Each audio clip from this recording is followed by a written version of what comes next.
Welcome back to the classroom. My name is Mr. Wong, and today we'll be covering Module 5, Advanced Mechanics, Inquiry Question 1, Projectile Motion, and we're going to be focusing on these two dot points about projectile motion. So, as the title says, we're going to be looking at many different types of projectile motion questions and all the different types of scenarios. Hopefully by the end of the lesson, you'll be able to work out the different types of trajectories that a projectile might have, depending on how we launch it, where we launch it, and all those different calculations related to that. If you want a bit of information or further reading, my suggestion is go to the textbook readings there. All right, so our very last lesson, we talked about how in a projectile motion, you can split the motion of a projectile in its vertical and horizontal components. So you can actually work out, these are the vertical motion related equations, and these are the horizontal components. All three of these equations have been derived from the Year 11 kinematics equations that we talked about. So that's kind of the little context of what we have here. So what we're doing is we're applying modeling of projectile motion to quantitatively derive the relationships between the following variables. Things like initial velocity, launch angle, maximum height, time, final velocity, launch height, horizontal range projectile.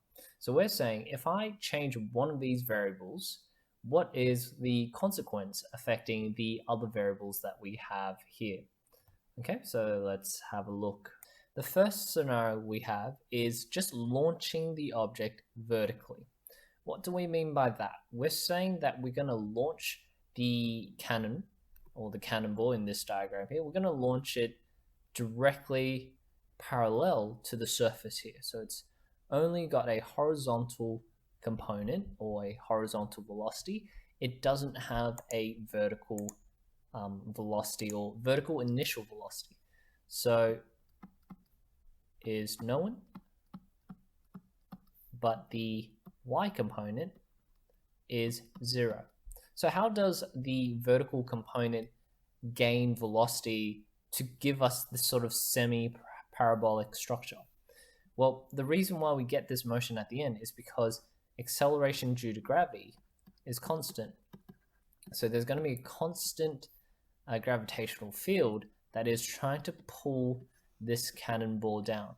But what you can see is the displacement in each interval is roughly the same in the x component. If you were to drop a cannonball directly down, like so, just like that, you would see the intervals match with each other. So this is actually an experiment that the Mythbusters actually did. If you were to launch a bullet from the same height as which you drop the bullet, would they fall to the earth or would they fall to the floor at the same time? And what they found was you would, because the horizontal component is irrelevant to how fast the vertical component falls down. Like we said, the x and y components of motion are independent of each other. So long as you drop an object, okay, so long as you drop the object at the same height as you try and fire the object as a horizontal component, they will reach the ground at the same time. Okay, so let's try and do a calculation for this and see how we work with it. Okay, so a ball moving horizontally at 6 meters per second. I'm going to call that ux. Rolls off the edge of a cliff at 125 meters. So rolls off the edge of a cliff with that particular height. So if I look at this, this is 125 meters. Now, remember, we are dealing with vectors here. So we need to kind of understand what the relative position change is. If we're saying that this is the original launching area, so that's our 0 point. That's where everything is going to be measured from. That's our reference point here. So if the hilltop is 125 meters tall, the ball has essentially dropped 125 meters. So I'm going to say any motion, like we said in the previous recordings, any motion going down is considered negative. Any motion moving up is considered positive. Okay, so let's try and do a quick working out. So question A, it says, how long will it take the ball to hit the water at the bottom of the cliff? Here, when you see the wording how long, we are looking at time. How much time does it take for it to reach the ground? Okay, so we have displacement in the y component. You always know what the acceleration is. Okay, that should be a negative. We are trying to find time. Another thing that we also know in this question is that the y component of the initial velocity is 0, as we said here. Okay, when you launch it directly horizontal to the surface, okay, there is no y component, right? All the velocity is in the x side of the motion. So I'm going to use the following equation. I'm going to use the change in displacement in the y component. That equals to ut plus half at squared. Now the reason why I'm using this is because I know that u is 0, so I can just substitute u in there. I know that sy is minus 125 plus, okay, half a, which is negative 9.8, and then we have t squared. So I can simply move this component of the equation over to this side. So it's minus 125. Okay. You could times these two values together. So if you times those two together, it would be minus 4.9. So divide minus 4.9 over equals to t squared. So t is the square root of those two values. And you get a value of roughly 5.05 seconds.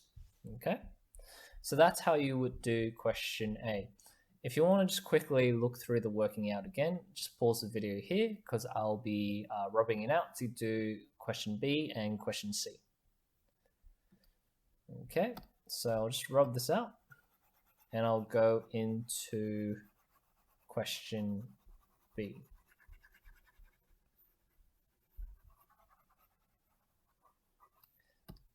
Okay. And I'll just write down the trip time that we have here was 5.05 seconds. So how far from the edge does the ball, how far out from the edge does the ball hit the water? Okay, so that's the position of our water here. It says how far out. We're looking at displacement this time. The displacement we're looking at is for the x component. So the equation we're using is the change in displacement equals to the initial velocity times the total trip time. The initial velocity is 6. Assuming there's no air resistance, the velocity will stay the same throughout the whole trip. The time it takes is 5.05, so that gives us a value of 30.3 meters of distance traveled. I'll mark that down into our question here. So we can recall that if we need for question C. Okay, so question C, it says find its velocity on hitting the water. So what we mean by velocity there, we mean this bit here. So what is the y component, Vy component? What's the final velocity just before it hits the water? And what is the final velocity when it hits the water as well in the x component? The x component is pretty straightforward because there is no acceleration, so they will retain the same speed. So it will be just 6 meters per second. The y component, obviously, you'll need to find a new value because we started off at 0, and as gravity accelerates the ball, it gets faster and faster. So we can use this formula. V equals to u y plus a t. Okay, relatively straightforward formula. So if we substitute that in, it's 0 plus negative 9.8 times 5.05. So we have a velocity of negative 4.94 meters per second. So what this negative essentially is saying is when we reach the trip time of 5.05 here, the ball is dropping, which makes sense. This is what the diagram is showing here. Okay, but remember, this is a two-dimensional motion, which means you'll need to find the resultant velocity and also the angle in which it's approaching the water. Okay, so I might need to actually rub out a couple of things here, just so I have a bit of space. I'll just rub out this top bit here.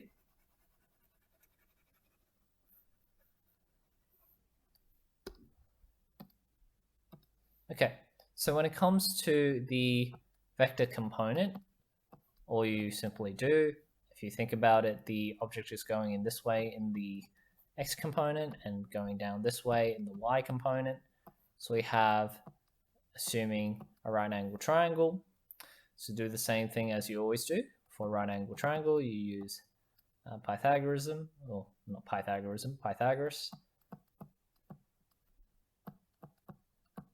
Okay, so that gives us the value there. The velocity is 9.85 meters per second. You could round that off to 4.9 or 49.9 meters per second. In terms of the angle, tan inverse 1. Vy is the opposite side and Vx is the adjacent side, so we're going to put Vy on the top here. Okay, 49.96, and that gives us a value of 83.0 degrees roughly. Okay, so if I was to write the final answer, and I'll do it in another different color, well, very colorful today. The final answer is 49.9 meters per second at an angle of 33 degrees below the horizontal. Okay, so it's showing this motion coming down like that. So we go below horizon. Okay, and that's how you do the question for projectile motion, where there is only a horizontal motion. The next one we have is the projectile motion, where you launch an object at the same height at which it falls onto the ground. This one we've actually done an example already, but nonetheless, let's try.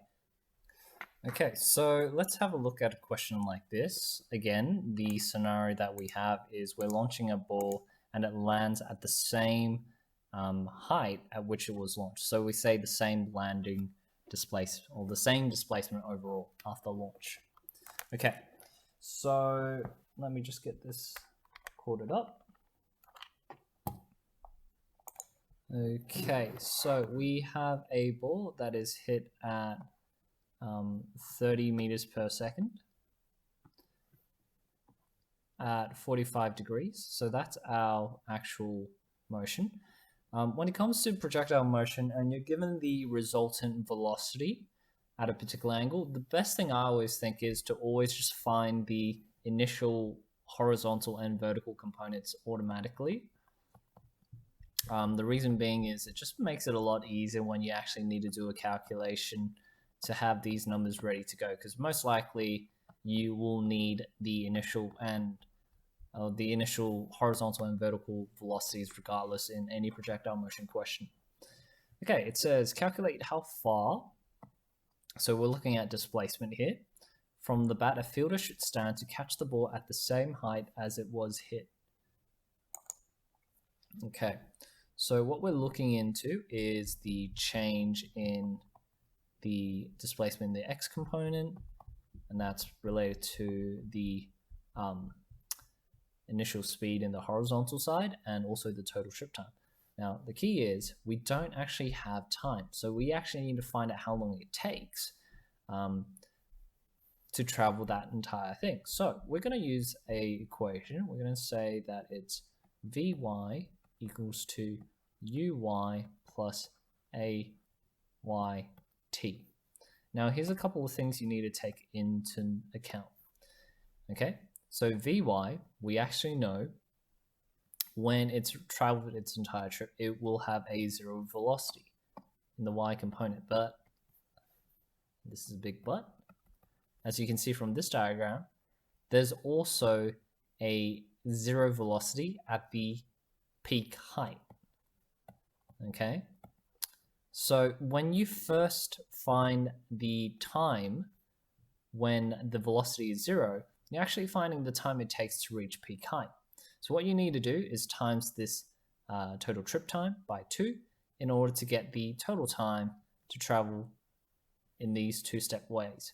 Now, I do warn you, this method only works and only applies if the launch height and the landing height are equal to each other. You can't do this little trick if that is different. Okay, so I know this is 0. The initial is this value here.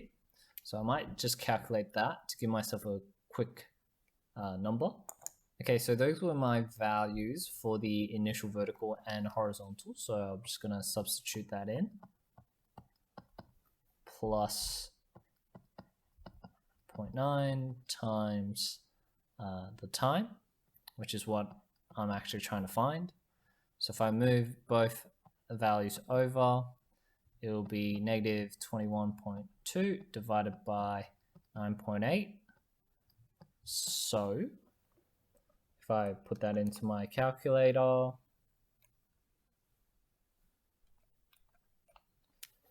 the time it's taken is about 2.16. So 2t, just do that again. 2t is about 4.32 approximate. Okay, we're just dealing with approximate here. Obviously, don't round off until the final answer would be the ideal thing to do. Obviously, I'm a bit low on space here, so you just have to deal with the fact that I did have to round it off a little bit to save myself a bit of space. Okay, so if I try and find the displacement, okay, I'll write it over here. It is the initial velocity of 21.2 times the total trip time of 4.32. That gives us a approximate displacement of, let's see, what's our value? About 916 meters. Okay, so that's how you do the first one. The second one, it says calculate the time of flight if the fielder catches it. Okay, so I just excuse the spelling. Catches. So calculate the time of flight if the fielder catches it. So question B is actually already answered here. We actually found that the total trip time was 4.32, so we won't need to go through that one again. And then the last one, it says calculate how high the ball would rise after being hit. So what we're looking at here is peak height. Okay, we want to find peak height. So the easiest way of going about it is we're going to use this equation, delta S in the y component. That will be found by using the initial, actually, we'll change it around. We are going to use this equation here.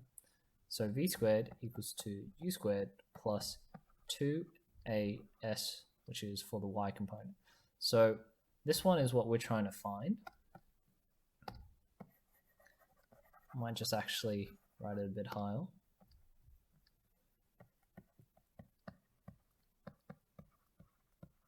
So this is the value we want to find. We actually have most of the information. We know that at peak height, the final velocity is 0. We already know what the initial velocity is. And we also know what the acceleration due to gravity is as well. So there we have those values. So Sy is equal to 21.2 squared divided by 2, and that should be a negative value because we moved it on that side. Negative 9.8. Okay, so let's find what the value for that one is. So the peak height is about, if we put in 3 sig figs, 22.9 meters. And that's how you do the question if for a projectile that lands as the same position it launches. And here comes the very last scenario we're going to look at for today's lesson, and that's if we land at the opposite, or we land at a position that's different from where we launched it. So you can see we could use the assumption that the time taken to reach peak height, for the example where we start and end at the same height, can be just times by 2. We can't do that same trick if the launch height is different from the landing height. So we do need to use a different equation to solve if we want to find trip time. And so there's a little bit more challenges here, but obviously the more challenging is, gives you a little bit more of a joy once you actually complete it. So a shot put is thrown from shoulder height. It is 1.23 meters above the ground where it's thrown. So it'd be 1.23 around this spot here, at an angle of 30. I might just write it on this diagram here. So the scenario we have is it's 1.3 meters high. We launch at an angle of 30 degrees and at a speed which is 7.35 meters per second. Like I said, in these kind of scenarios, you're better off just trying to find the horizontal and vertical components straight away in your calculations. It saves you a bit of time. Okay, so how long before it hits the ground? We are looking at how long, so we're looking at t. Okay, so the equation we're going to use is this one. Change in the y displacement equals to u yt plus half at squared. Okay, we know that we know what this time is already. We know what this displacement is as well. Okay, there's no real shortcuts with this. You will have to use quadratics. So I'll write it down here. So our displacement is negative 1.23 because we're going to deem by falling down, or the downwards direction is the negative direction once again. Uy is essentially 7.35 sine 30. This is just a different approach of what I did from before. You could just leave it as it is like this when you do your calculations, but you know, up to you which one you prefer. There's no set rule in terms of significant figures in the HSC, but you might want to, just for consistency's sake, practice rounding off only at the end. Okay, 9.8 and then t squared. So obviously if you look at this, you can't actually solve this equation unless you use quadratics. So I'm going to just rearrange the equation to some kind of quadratic form that people can sort of appreciate. And then I might just convert my values into some kind of 3 sig figs for this one here. So this is about 3.675. That's the exact value actually, plus 1.230. So that's our quadratic equation. And so t, if we put it into our quadratic equation, so this would probably be quite a pain to, as you would understand, to put into your calculator, but it is what it is. We just have to make the best of things.